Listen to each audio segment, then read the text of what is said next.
Hello and welcome to this edition of Nation Building. On this program, we examine the political, social, and moral issues in the Bahamas. On our program today, we come to you live from the Honorable House of Assembly located in our nation's capital, Nassau. The Bahamas House of Assembly dates back to 1729. It is the third oldest parliament in the Western world. The public perception has consistently been that speakers have always been biased in this honorable place. Today, we'll talk to the current Speaker of the House of Assembly, who is widely regarded as the fairest of them all. The Honorable Dr. Kendal V.O. Major of the House of Assembly is next on Nation Building.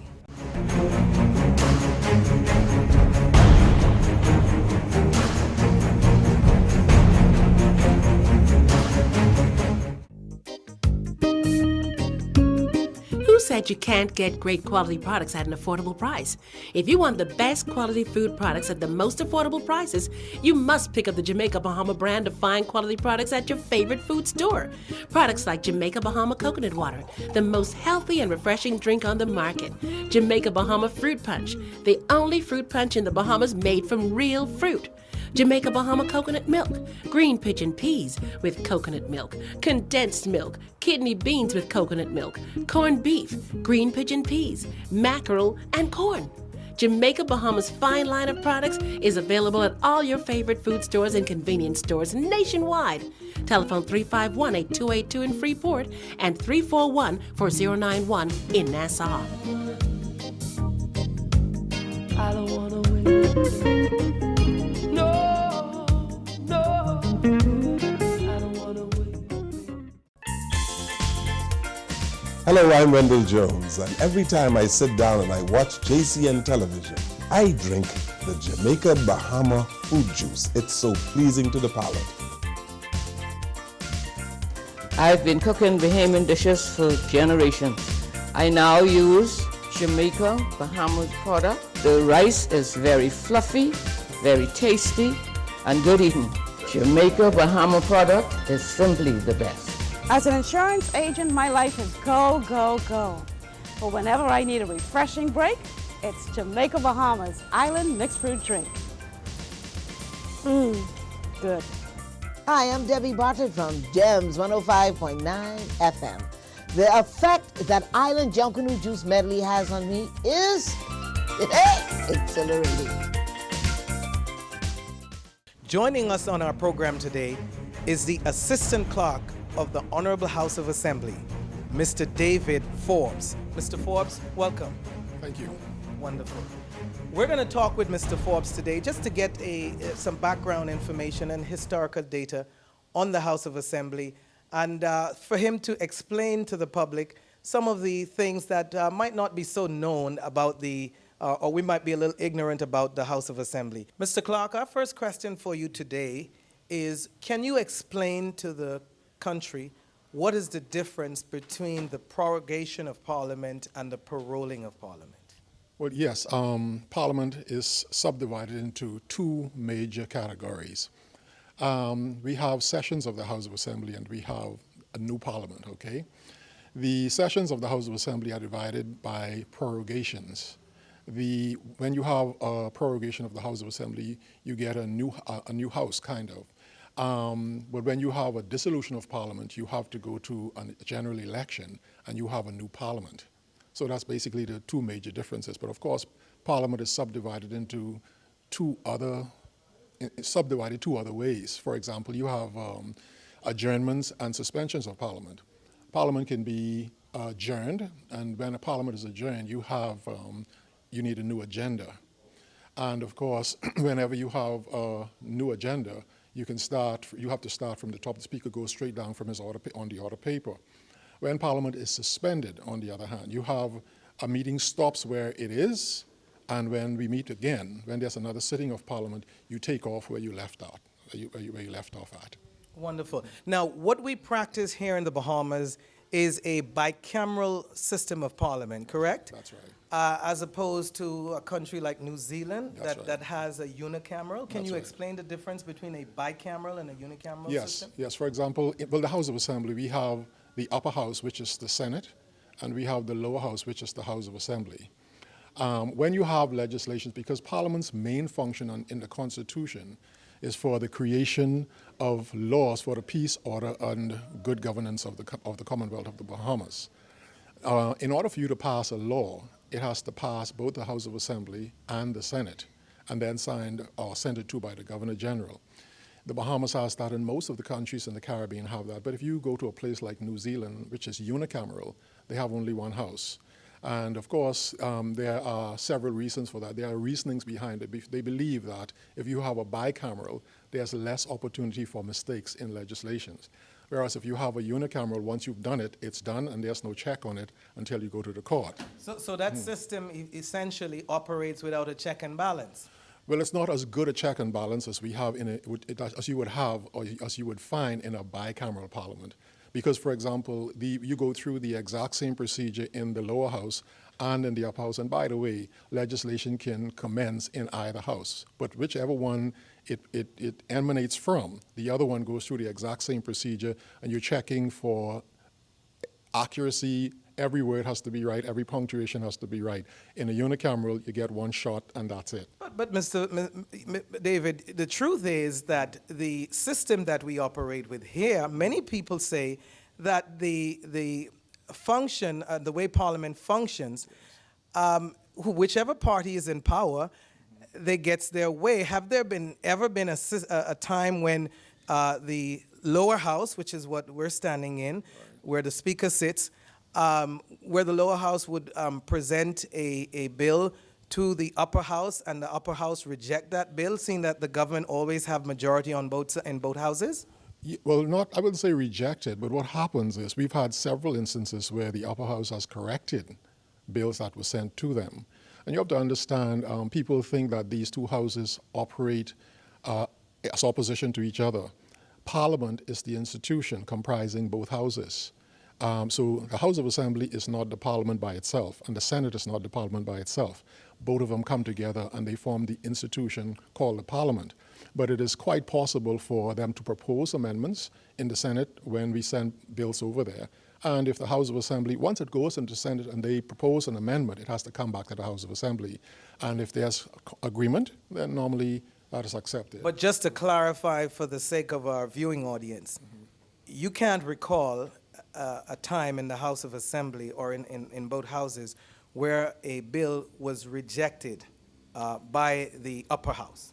No, but I'll tell you this. A bill is only a proposed legislation.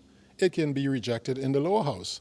A bill can be proposed by a member of the opposition and the government does not agree with it and they can vote against it. It doesn't really matter where the objection takes place. What happens in Parliament, Parliament itself is a democratic institution. So the majority of members will vote yea or nay for any proposed, any motion that is put to the floor, including bills, resolutions, requests for select committees, whatever it is. Everything in Parliament is done by voting. And so once the majority carries, just like in an election, the majority people decide who's going to be the government at the end of the day. Majority carries, and that is what democracy is all about. Absolutely. Now, just to clarify for the sake of our public, who has always been critical, a significant portion of our public, and especially younger generation that has, with the media, access to television these days, with the U.S. channels, and observing the practice in the United States, which is the closest country that we follow, where you have many, countless proposals or bills laid in the House, in the lower house in America, in the House of Representatives, which is then rejected by the Senate. And so, I mean, I guess what many of our people would say from time to time is you don't have the benefit of having two houses or two branches, if you will, that can independently examine proposals to see whether or not it's in the best interest. And I would imagine that's due to the nature of our makeup, where as the U.S. system, you vote for your senators, whereas in the Bahamas, the senators are appointed by the Prime Minister, Well, which obligates them to carry out the will of the party that appointed them to their post. well, let's start by stating that accurately. The senators are appointed by the Governor General, but on the advice of the Prime Minister and the Leader of the Opposition, which means that the Prime Minister gets to nominate, out of the 16, the Prime Minister gets to nominate 9 of them. The Governor General will appoint them in deference to the Prime Minister. The Leader of the Opposition then gets to nominate 4, and then the other 3 are nominated by the Prime Minister after consultation with the Leader of the Opposition. So basically, yes, you have in order for you to avoid a constitutional crisis in the Bahamas, the government must always have the majority in the Senate to make sure that it is. See, the Senate can call attention to something that may be questionable, but at the end of the day, the government will have its way, the majority will have its way. And there's a big difference between our system and the United States system, which causes that to happen. But you got to remember that there are historical reasons for that. We came out of a British system. America had a war of independence and American Revolution that caused them to sit down and forge a brand new constitution, whereas our constitution was grafted out of the British unwritten constitution, which means that our constitution is based in common law and dates way back to over 1,000 years. America's an adolescent in terms of nation's life. America's still an adolescent. Understood. Mm-hmm. And we, last of all, on that specific topic, we look at the makeup, as you clearly explained and clarified, of the Senate, and to restate, the Senate, the makeup of the Senate always has to reflect a majority to support the governing party's agenda in order for there not to be a gridlock. Right. I guess the downside to that system is that you do, some people have said, what's the purpose of the Senate in light of the fact that you're going to, whatever comes out of the House, generally speaking, you're going to have. But you have clearly clarified the fact that it also operates as a somewhat of a check in at least making sure that whatever is brought forward, you can do additional work. Yeah, see, I think one of the things that you want to remember, and we have to assume that all governments, all administrations want to do the right thing. And so if they send a proposal to the Senate and there are legitimate queries and there are legitimate attempts to amend or to change, I think the government will listen to it because it has happened before.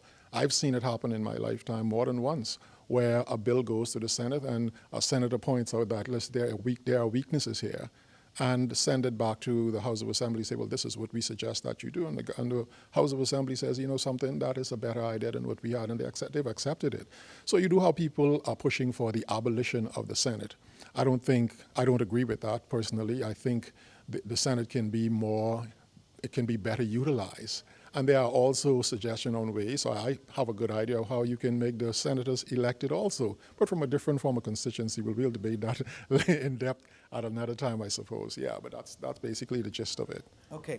The other question I have for you is, can you explain to the public what is the difference between a prorogation and an adjournment? Yeah, well, actually, I think it's better for me to explain the difference between a prorogation and a dissolution. Whenever Parliament is prorogued, for example, there's a rule in the House of Assembly that states that you cannot debate the same issue twice in the same session. Well, a prorogation makes the sessions, separates the House of Assembly into sessions. And if you went to Britain, you'd notice that they will have a prorogation once every year, which really, in my opinion, helps the government to focus its policies and its agenda. But then, of course, you would find that in some smaller parliaments, they'll find that as it works against their political agenda. For example, you may have something that came up for discussion in one session that the government can think it's embarrassing, politically embarrassing. And if you have a prorogation this year and one next year they could put the same thing back on the agenda and start discussing that all over again. Well, so basically what happens in our system, we usually have maybe one, sometimes no prorogation in 5 years. And the House is prorogued and then goes straight into a dissolution. Now, when you have a dissolution, you have to have a general election, because when you dissolve the parliament, it means that parliament no longer exists. So basically, you have to now get a new parliament, and in order to get a new parliament, you have to go to the electorate and have members elected to the House of Assembly. Wonderful. My last question for you today has to do with a current issue.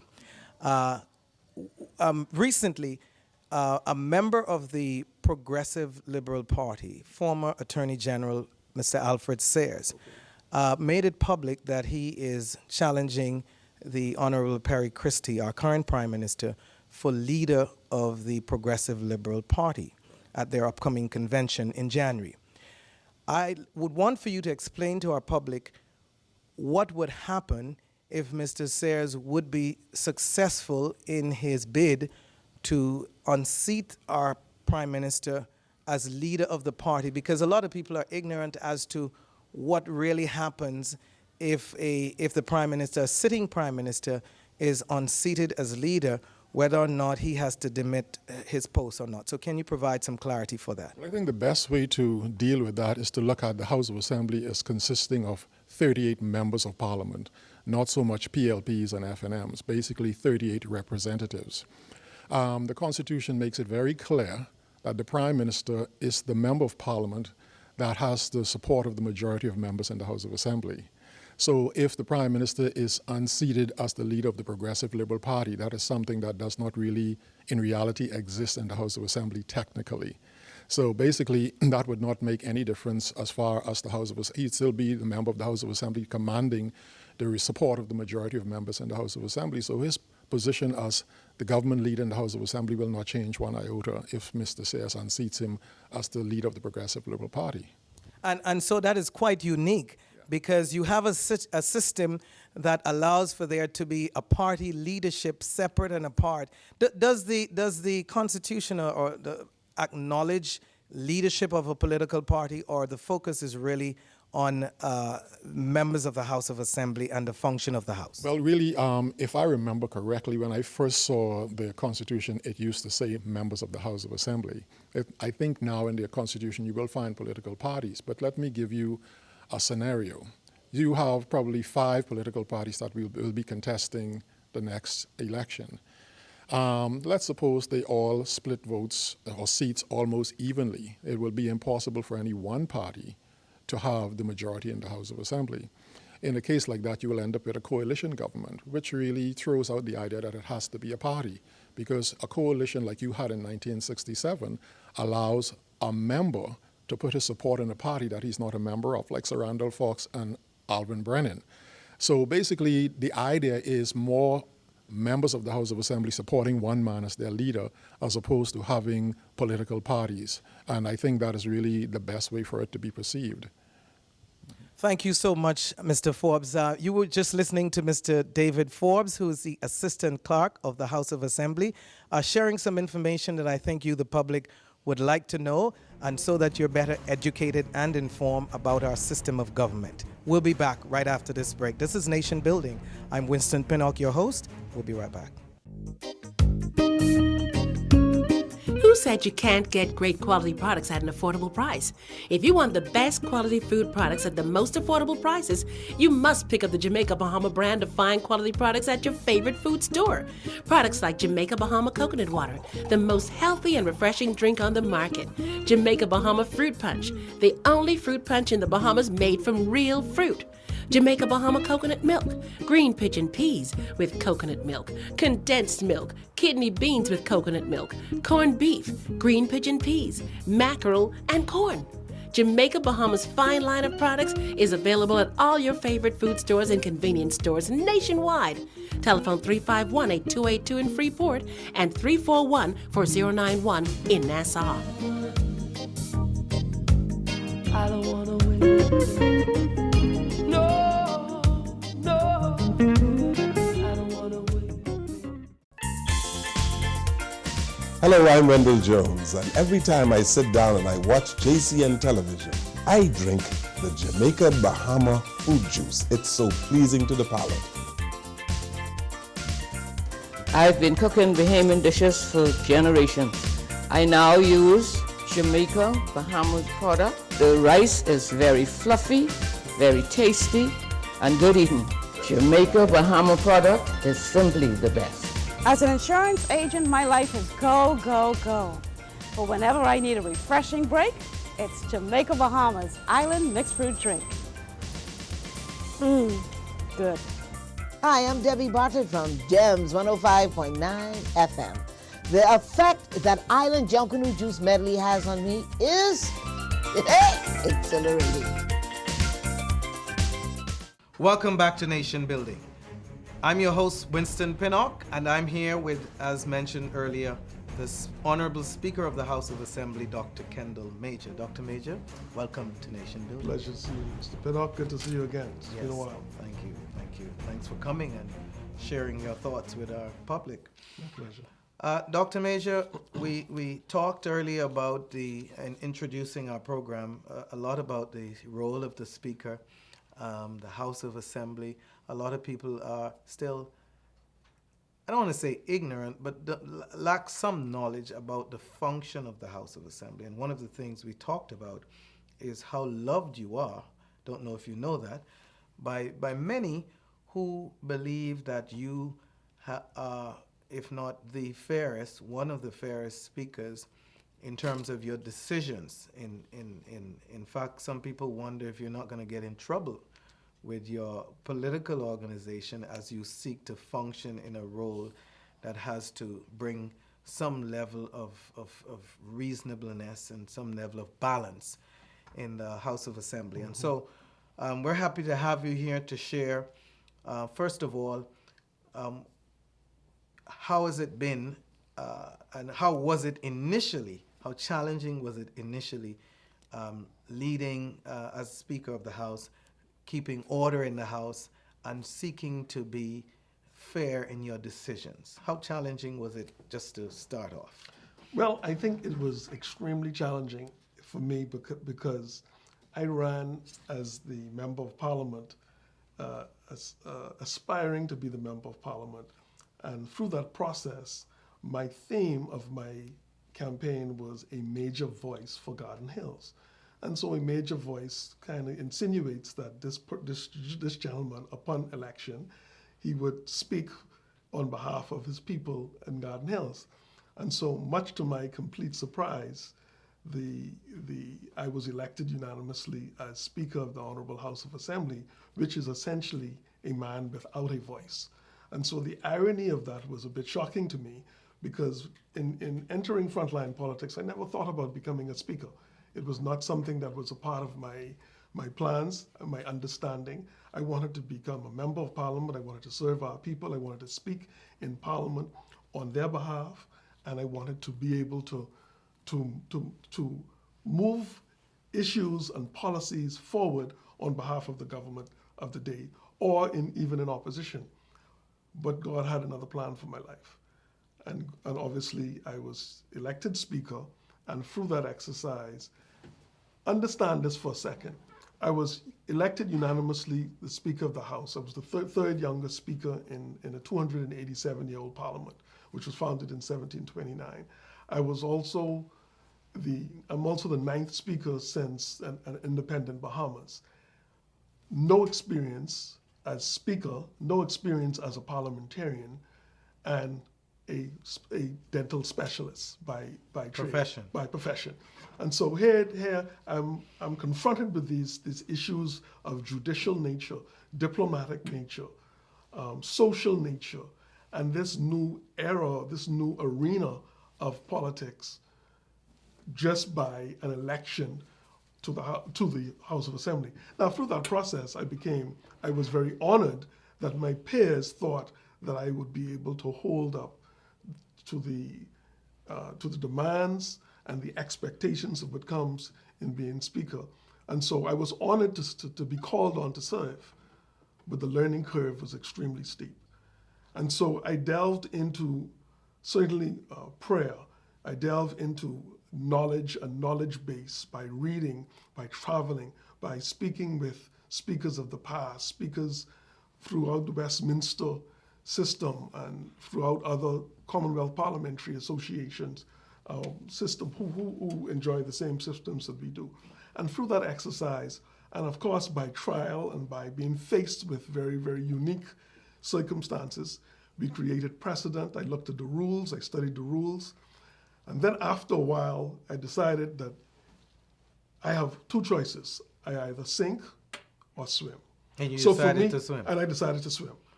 I decided that this process, I felt like Daniel being baptized by fire. No, I hate to jump in, but I have to. You talk a lot about faith, about just mentioning the Bible story of Daniel. You talked about God. A lot of politicians, Dr. Major, talk a lot about God, but they don't have a deep spiritual relationship. And so to the extent that you seem to keep mentioning God and faith or make this implication, are you a born-again Christian? Are you a church-going person? What is the story with you as far as faith? I am a born-again Christian. I am very, very proud to be without hesitation or mental reservation to call myself a child of God through an experience, a new birth experience of being a member of a citizen of the kingdom of God. And that experience has changed my life, and it was a part of the exercise that caused me to see politics the way that I see it, the way that I believe God wants us to see this thing called politics. And so my faith has been governing all that I do in my thought process, in my ambitions for my own life. It begins with prayer, it begins from a personal relationship with God, and it governs and it becomes the moral center of me in every decision making. And so for me, when I became speaker, the duties of speaker revolves around judicial decisions. And through that deliberation, it was important for me to be always on the side of God, not on the side of man. And so for me, it was always speaking truth and doing what I thought to be right. There are many in our country, Dr. Major, who would say to you that really you are serving in a capacity where you are dealing with a broad sector of people of different faiths, different beliefs, some of no faith. Mm-hmm. And that they would take issue with the fact that you seek to have this God of this Christian faith so heavily invested in what you do in a capacity that many would say should not be so heavily influenced by religion. What do you say to those people? I would say that they ought to be comforted and confident that with God the center of my life and their life, they are safer. They would be in good company. They would be in a position to receive justice, righteousness, and fair play. Because the gospel, as I see it, does not impose on other religions or other beliefs.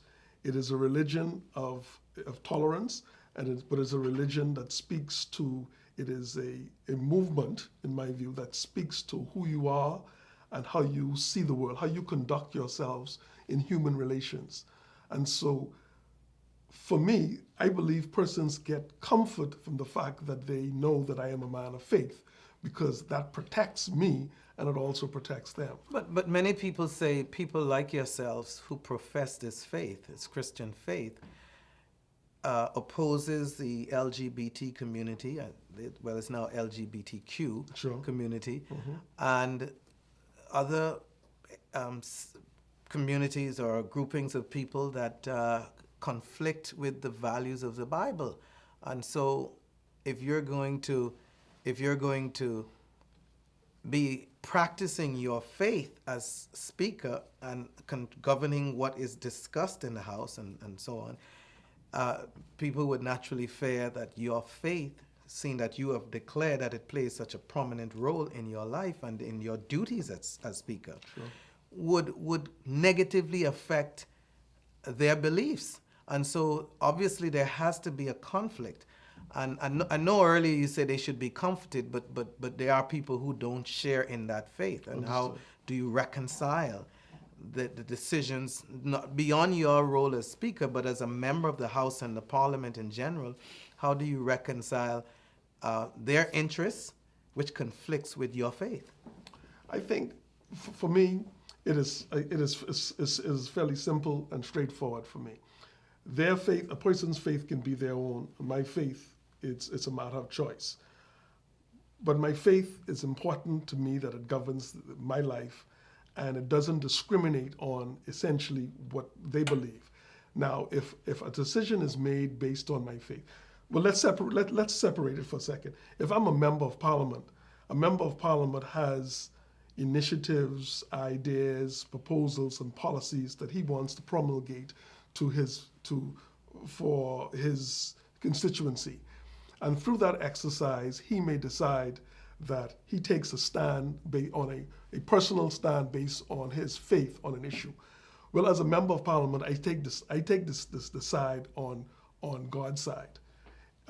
If that means that it's discriminatory against another person's view, then so be it. That's what I stand. And so that makes the point. That's there. It's fine. However, but in the role of Speaker, that's a different conversation. That's a different situation. I am there as a judicial officer.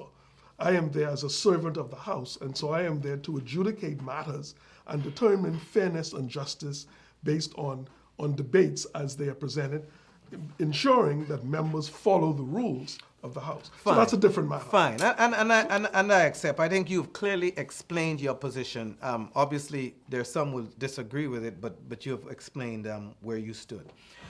Let's for a segment here talk about another issue that I'm sure is and has been on the minds of many.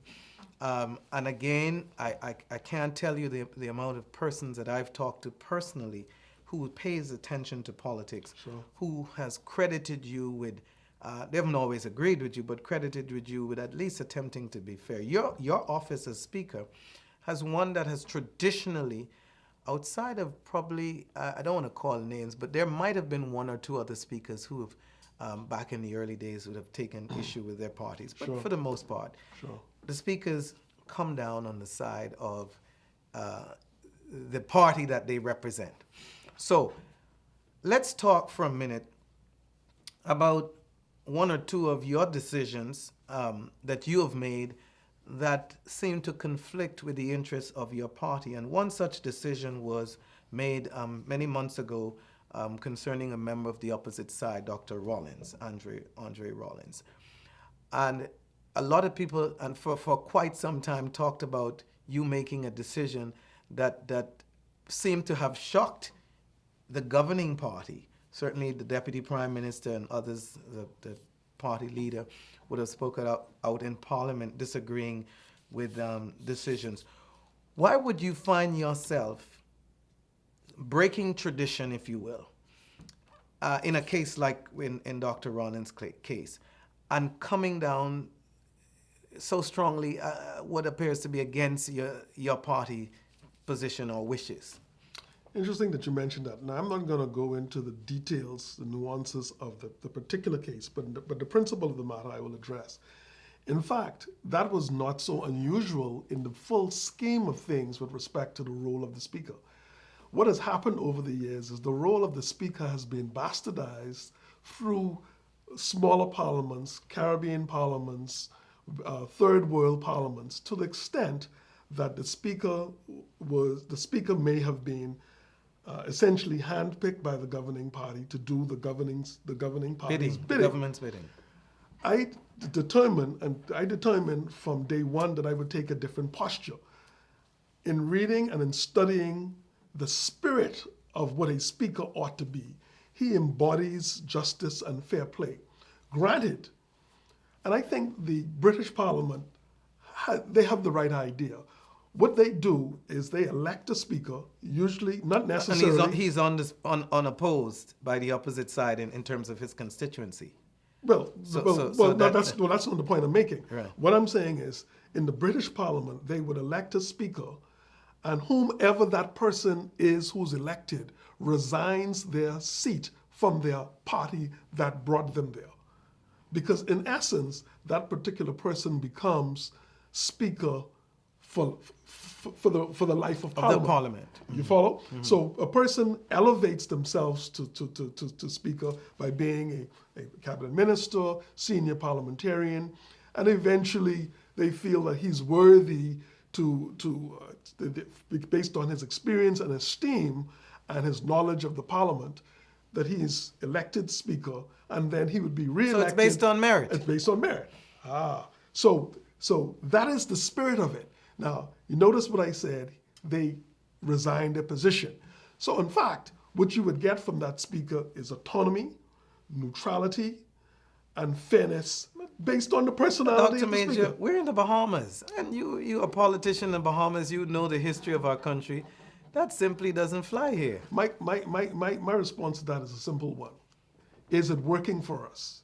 Is it bringing is it increasing the quality of our life in our people? Is it deepening the democracy and strengthening our democracy? Is it making our people look to the Parliament as a beacon of hope for change and transformation? And if I were to do what others want me to do or what the culture is, I become just another one who is following the same tone of the past, and essentially our country, our democracy is not being strengthened and deepened. Well, I have a difficulty with that. It's not a part of my personality. It's not a part of the ethos of who I am and what I believe in. So it was important for me to be seen to be fair, which is a very, very difficult thing when you're dealing with many moving parts, and that's what you find in Parliament. Well, we'll see, Dr. Major, when we come back from this break. We'll hear some more from you, but we'll see if that fairness and fair play helps you in your future endeavor as you continue on your journey. You're watching Nation Building. I'm your host, Winston Pinnock, and we'll be right back after this break. Hello, I'm Wendell Jones, and every time I sit down and I watch JCN television, I drink the Jamaica Bahama fruit juice. It's so pleasing to the palate. I've been cooking Bahamian dishes for generations. I now use Jamaica Bahamas product. The rice is very fluffy, very tasty, and good eating. Jamaica Bahama product is simply the best. As an insurance agent, my life is go, go, go. But whenever I need a refreshing break, it's Jamaica Bahamas Island Mixed Fruit Drink. Good. Hi, I'm Debbie Bartlett from Gems 105.9 FM. The effect that Island Junkanoo Juice medley has on me is exhilarating.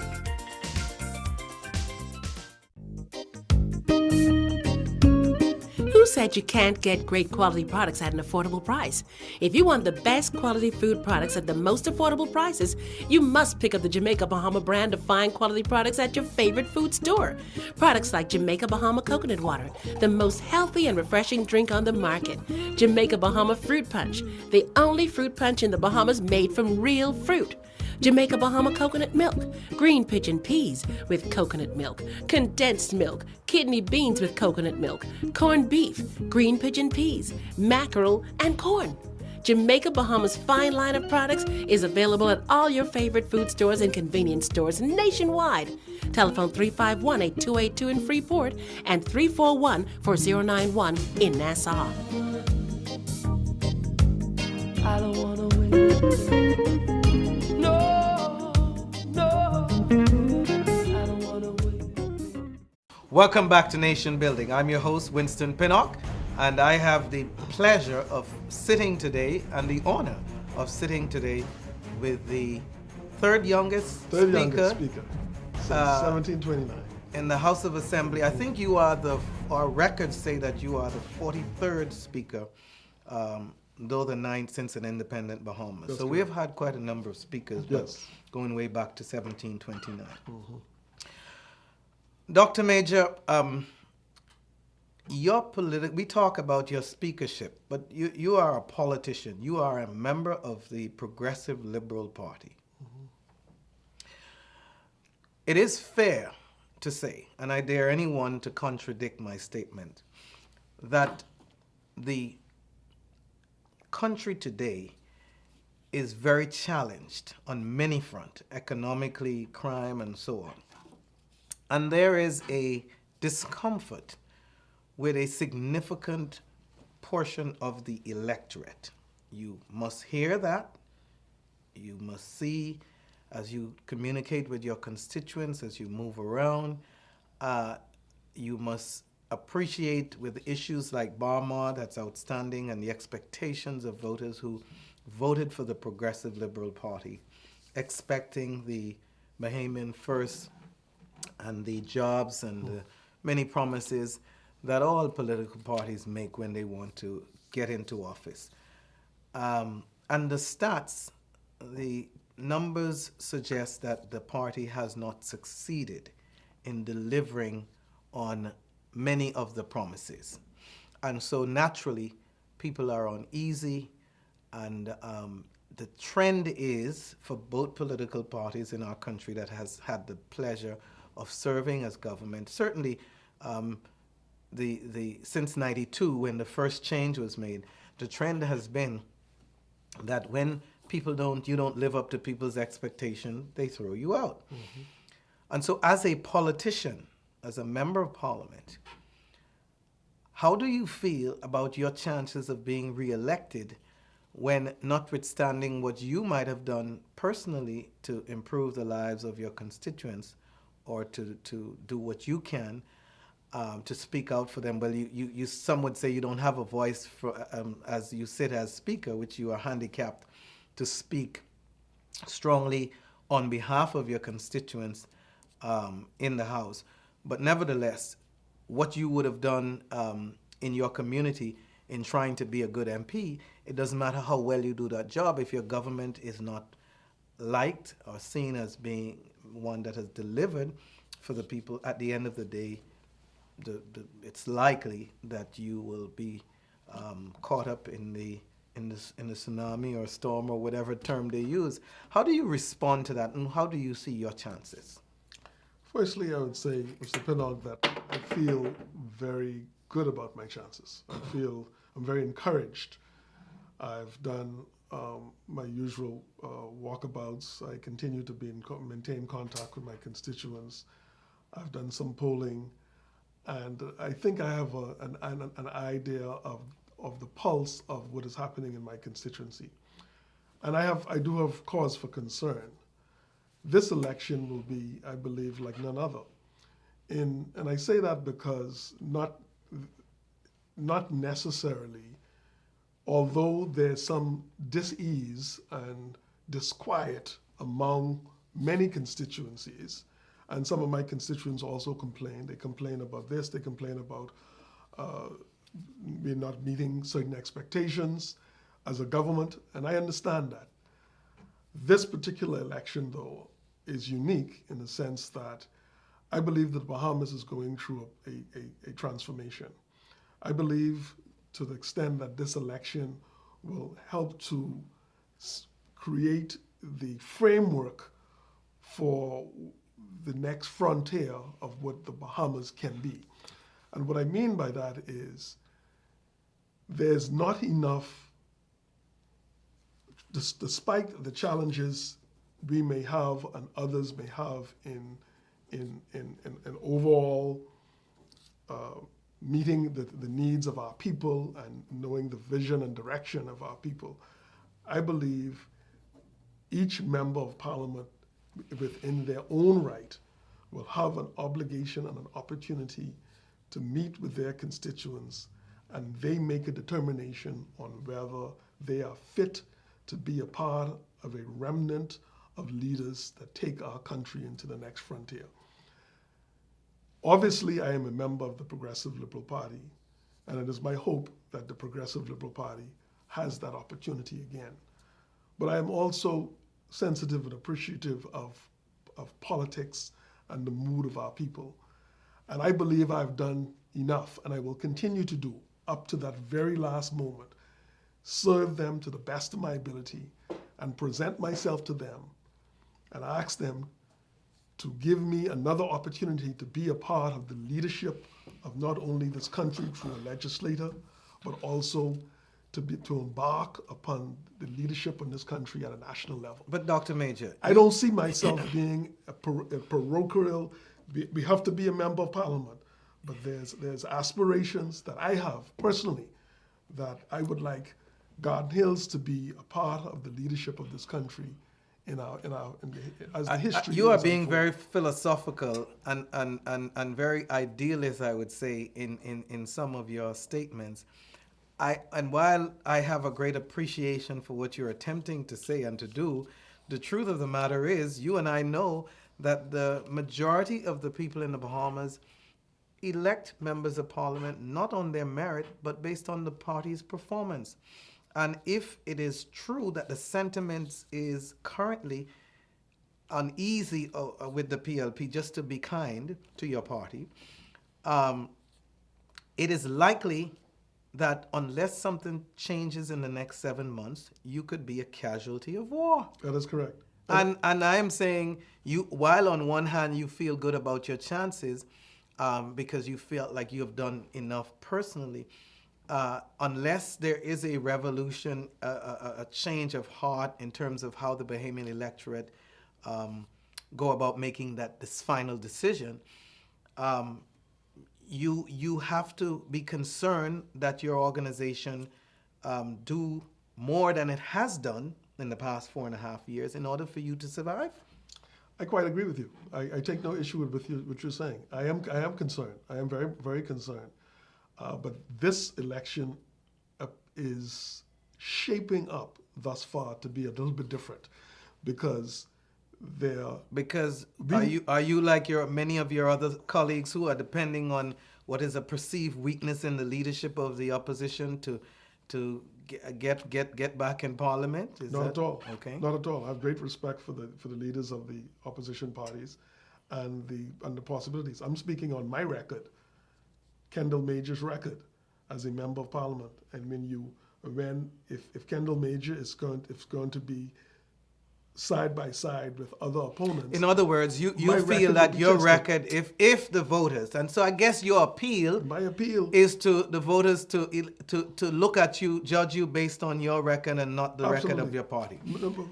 More than that. My record, yes, but my character, what I stand for, and and how they could count on me to lead Garden Hills to be a part of the next frontier of our country and our nation building. I wish you luck in that regard. We'll all watch to see what the voters' judgment is and how they respond, not just in choosing what sides they feel like is in their best interest, but also to see whether there are individual members of parliament that might, notwithstanding what election result might be from opposition or government side, might be able to retain their seat. There's another issue while on this topic, and that is your party's leadership today is being challenged. And leader, not leadership, the leader of your party, the Right Honorable Perry Christie, our Prime Minister, is being challenged by another member of your party who actually doesn't even have a seat in Parliament currently, and that being Mr. Alfred Sayers.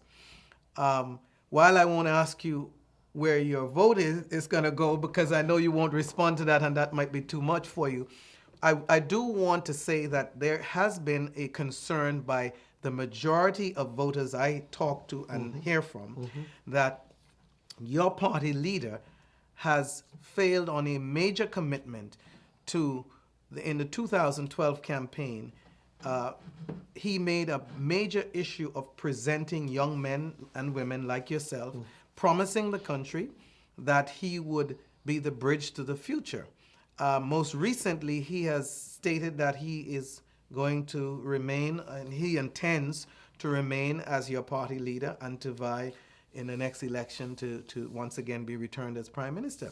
And my question to you, sir, as a young man with lots of opportunities ahead of you and a bright future if you pursue them and do well, how could you, in reasonable conscience, say to the people of Garden Hills, re-elect me, when, if you choose this, you are still supporting a party leader who has failed miserably on that commitment to be a bridge to the future. No question, this is not a biased statement. There's no question that promise was made by our Prime Minister, and there's no question that he has made it clear that he intends to run again, which is a breaking of that promise, which was taken seriously by many in the country. So how do you, in good conscience, stay supportive of your current party leader, knowing that if he continues to run to be Prime Minister, if he leads the party into the next election, would have failed the people on that strong commitment? Firstly, I accept the notion and the possibility that my association with what you would regard as failed leadership, or what well, let me just correct you. I'm not calling the Prime Minister's leadership a failed leadership. That's for the people to judge. I'm just simply saying he, based on his own pronouncement, seemed to, and when he sit with me, which I hope he does, I'll put that question to him as well. He seemed to be reneging on a major promise to pass on to be a bridge to the future. And you being one of those futuristic leaders, there are many people in our public who expected him to pass on to one of you. And so how do you in good conscience say to the people who were looking for that transition that, okay, I still support the leader if he is the leader going into the election? How do you do that? Well, we have an election coming up in the party, and so we will see how that all unfolds. I can only speak to my responsibility as it exists today, which is the only position that will remain even after the House is dissolved, and that is the role of Speaker, and of course the Member of Parliament for Garden Hills.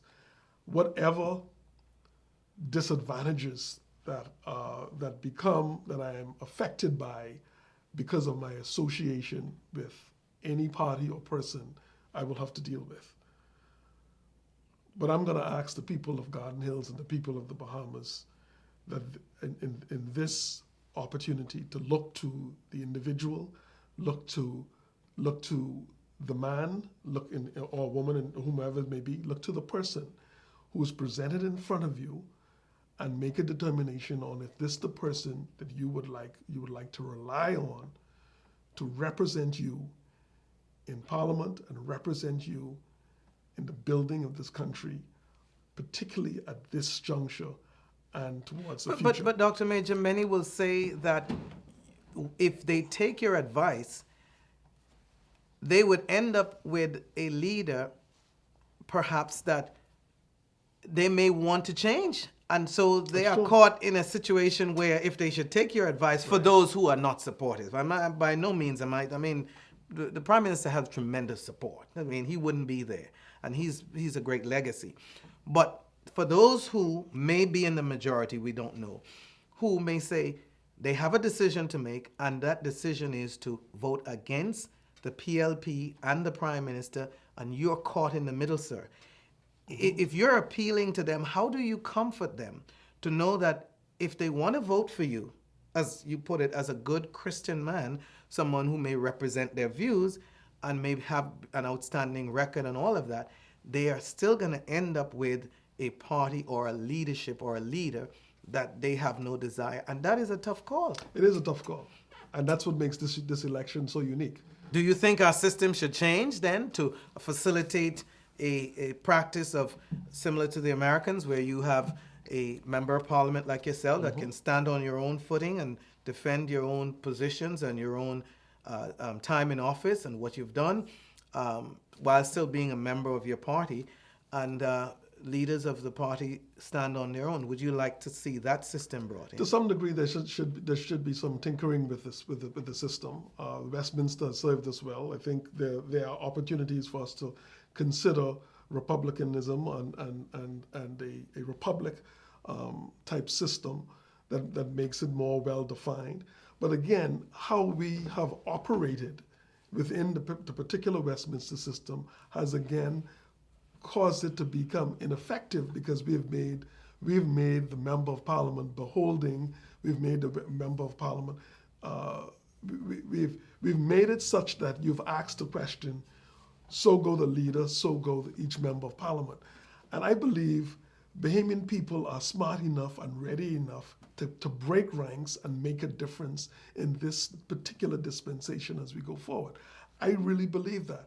And I believe it is up to them to trust each and every member of parliament or aspirant who presents to them. And you mentioned Bridge to the Future. You mentioned the young people. For what I have given and my efforts to the country through Parliament as Speaker, I'm not sure what God has planned for me after the next election. I don't know that, because we just don't know how things will turn out.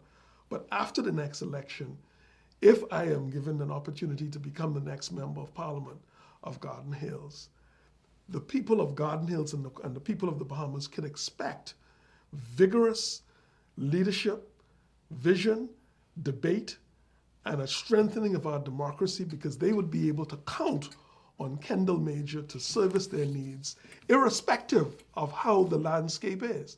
This is what I'm offering our people. Are you then saying that you would refuse to be Speaker a second term? That's possible.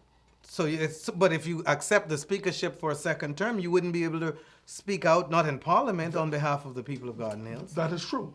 But I am not prepared. I am not prepared to tell you today what I am prepared to do. But you could tell the people of the Bahamas today. Well, no. Or the people of Garden Hills, more importantly. Well, the people of Garden Hills, I'm having a conversation with them.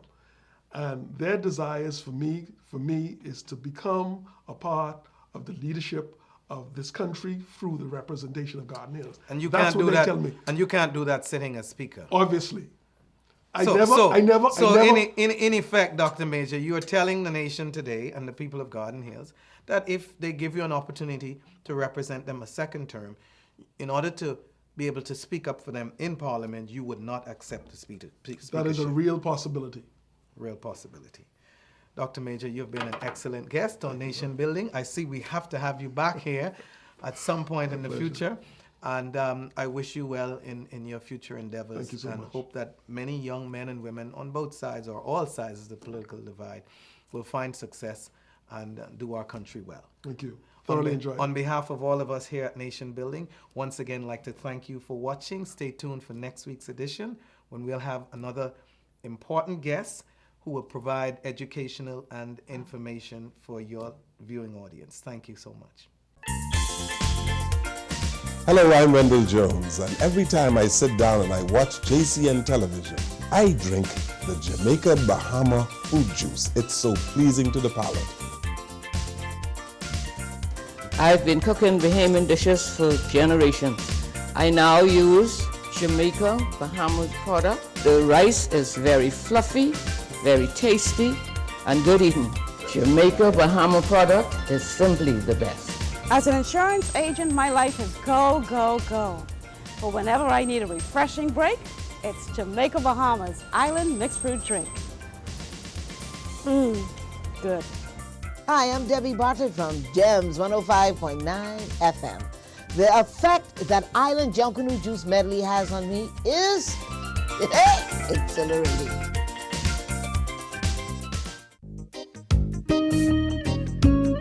Who said you can't get great quality products at an affordable price? If you want the best quality food products at the most affordable prices, you must pick up the Jamaica Bahama brand of fine quality products at your favorite food store. Products like Jamaica Bahama Coconut Water, the most healthy and refreshing drink on the market. Jamaica Bahama Fruit Punch, the only fruit punch in the Bahamas made from real fruit. Jamaica Bahama coconut milk, green pigeon peas with coconut milk, condensed milk, kidney beans with coconut milk, corned beef, green pigeon peas, mackerel, and corn. Jamaica Bahamas fine line of products is available at all your favorite food stores and convenience stores nationwide. Telephone 351-8282 in Freeport and 341-4091 in Nassau. I don't wanna wait.